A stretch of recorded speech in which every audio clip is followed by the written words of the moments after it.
কেমন আছেন? জি আলহামদুলিল্লাহ, আল্লাহ রাখছে ভালো। মাশাআল্লাহ ভালো আছেন। নাম কি আপনার? আমার নাম তানিশা। তানিশা, অনেক মিষ্টি একটি নাম, সুন্দর নাম।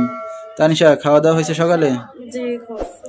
আচ্ছা, তানিশার ফ্যামিলিতে কে কে আছে? ফ্যামিলিতে আমার একটা অসুস্থ মা আছে আর আমি আছি। বাবা রোড অ্যাক্সিডেন্টে মারা গেছে। কি দুঃখের বিষয়। তো আপনার দেশের বাড়ি কই? আমার দেশের বাড়ি রাজশাহী। রাজশাহীর মেয়ে। কোথায় থাকেন এখন? এখন বর্তমানে থাকি এই যে নবীনগর। নবীনগর থাকেন। তো দেশের বাড়ি ছেড়ে নবীনগর কি কারণে? এইখানে কাজ করি। কাজের উদ্দেশ্য করে।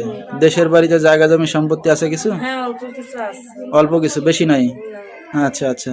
তো আপনার মার পেটে কি আপনি একাই না আর কোনো ভাই বোন আছে? না ভাই বোন নাই, আমি একাই।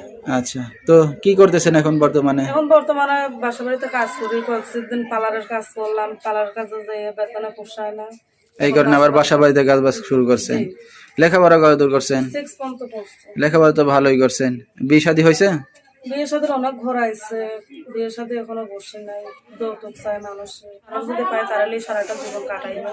সে যদি আমার পাশে থাকে, এর জন্যই প্রতিবেদনে আসে। তো এখন বর্তমানে আপনার সাথে দর্শক ভাইরা কিভাবে যোগাযোগ করবে? দর্শক ভাইরা যোগাযোগ করবে, আমার একটা ফোন নাম্বার আছে, ওই নাম্বারের সাথে যোগাযোগ করবে। জোয়ান ছেলেরা যখন ফোন টোন আমার না দেয়, যখন বয়স্ক মানুষ আমার একটু ফোন টোন দেয়, তাদের সাথে